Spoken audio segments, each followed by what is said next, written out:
نفاخ جايب تالت حصوايه، هي وكسر طوب ابيض كسر طوب احمر. وده الصدف يا شباب اهو. وانت يا شباب اول ما شافت التحديق دول بيتخانقوا ليه؟ بيتخانقوا على العش ده.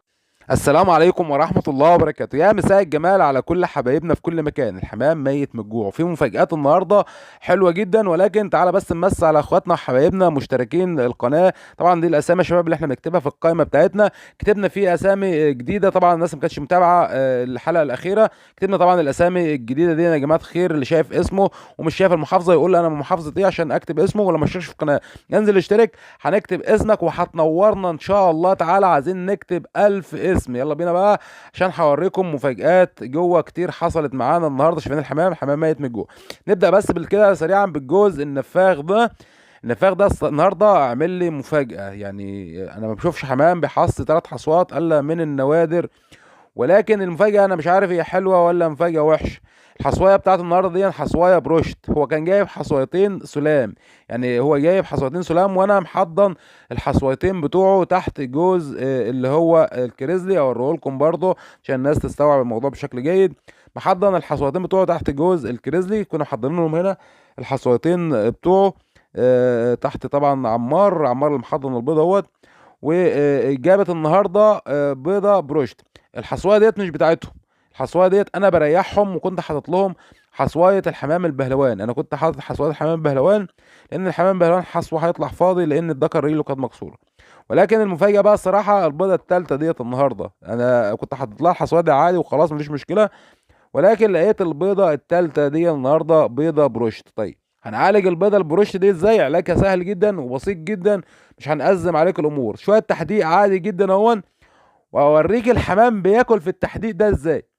ده تراب ارض زراعيه وكسر طوب ابيض وكسر طوب احمر وقشر بيض.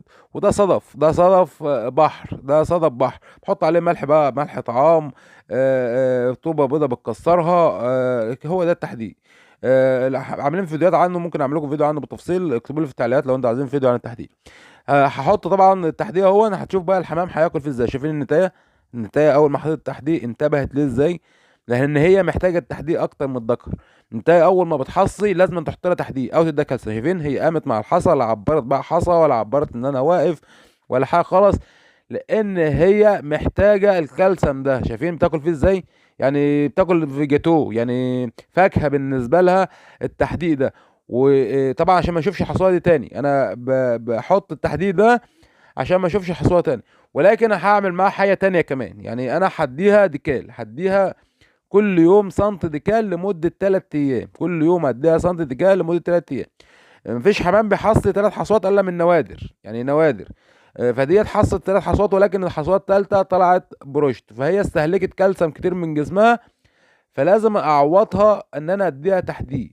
الذكر برضه هياكل من التحديد ده، بس هو عنده يعني ممكن يكون خايف مني أو عنده رهبة مني. ولكن النتاية عشان هي جسمها محتاجه، فهي بقى لا مش معبرة حد بقى، لا انا واقف ولا مش خايفة من حاجة. فهي بتاكل في التحديد. شايفين يا شباب؟ ده التحديد اهون. التحديد ده يعني مهم جدا، وخصوصا لو انت حابس الحمام، لو انت بتربي حمام محبوس، فلازم ان انت تخلي بالك من الموضوع ده وتدي طبعا زي ما قلنا تدي تحديد.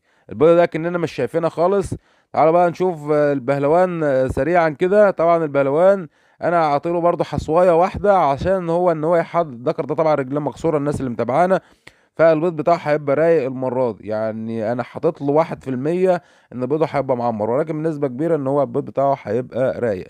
طبعا نمس برضو على الرفايده. احنا سمينا النتائج الجميله ديت الرفايده على اختنا طبعا متابعه القناه. ومعاها الذكر علاء جميل ما شاء الله تعالى، حمام الهندي. علاء طبعا ده ابن سوريا. طبعا معانا الذكر ده علاء ابن سوريا، فحاطينه مع النتائج الجميله دي. سريعا بس كده هنشوف برضو الحمام الهندي.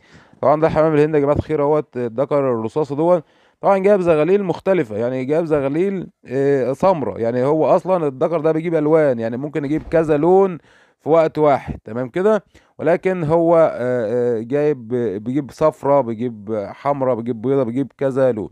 في انتايه بقى عندي فيها الحصوايه محشوره، انتايه من النوتي ديت، النوتي الكرك دي يعني في كذا عندنا نتايه كرك لونها واحد. لو مسكت النتايه ديت هنخرج الحصوايه قدامكم دلوقتي عشان الناس لو حصل معاها الموضوع دوت. طبعا خروج الحصوايه ديت عايز برضو يكون واحد فنان، يعني عايز يكون واحد يعني ايه بيفهم شويه. ودي زغاليل اللحم الفرنساوي ما شاء الله. اللحم الفرنساوي شايفين الزغاليل بتاعته عامله ازاي؟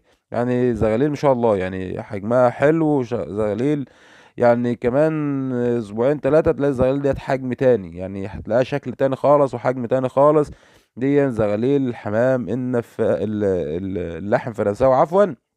واللحم الفرنساوي فيه مميزات كتير، بيلحم العش طبعا، والزغلول بتبقى حجمها كبير.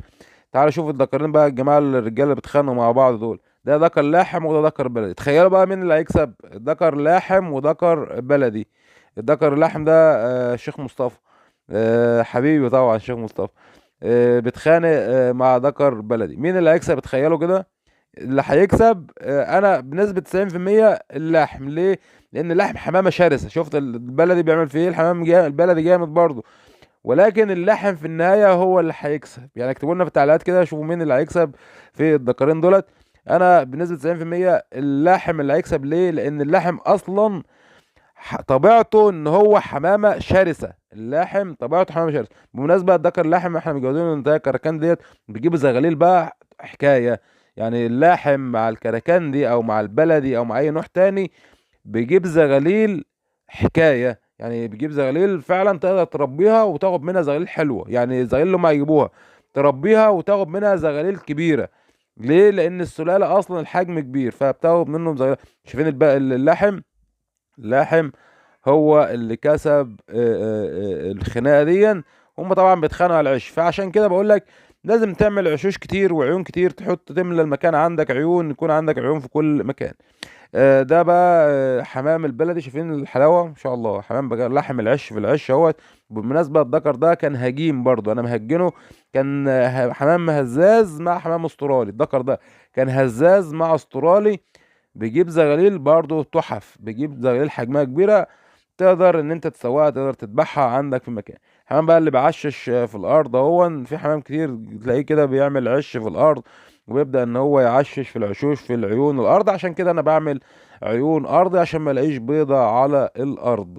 تلاقي برضو في كذا جوز معشش في الارض وجايب زغاليل معانا في الارض. طبعا الذكر ده خلاص هو كسب العين دي. نبص على بقية العشوش بسرعة برضو كده، نشوف الإنتاج، نشوف الخير تلاقيه موجود عندك صيف وشتاء. دام بتشتغل بالطرق اللي احنا بنقول لك عليها هتلاقي عندك إنتاج إذا كان صيف أو إذا كان شتاء. شايفين الحمام اللي معشش في العيون الأرضي؟ في كذا جوز اهوت معشش في العيون الأرضي. تعال نبص سريعا كده على حسن ابن سينا، ونشوف مريومة برضو الجوز ده ما شاء الله تعالى. يعني ده الحمام الكازاخنجي، الناس اللي عارفه الكازاخنجي او الازرق قطيفه بقى حسب المسميات بتوعته. حمامه حلوه برضه وبتجيب زغلول حلوه. كنا محضرين تحتها الزغلول البلدي ده مع الزغلول بتاعهم في الاكل حلوين جدا ومحضرينه حلو جدا. حمام حلو يعني ممكن ان انت تربيه كنوع من انواع الحمام الوزار، ولكن المستوى الادنى يعني. ده برضو الدكر ده لاحم فرنساوي واخد النتاية كورك دي، لان ما عندناش لها ذكر. والذكر ده ما عندناش ليه نتاية مؤقتا كده، نشوفهم هيجيبوا لنا ايه لحد ما ان احنا نجيب له دي ذكر ونجيب له النتاية الذكر نتاية.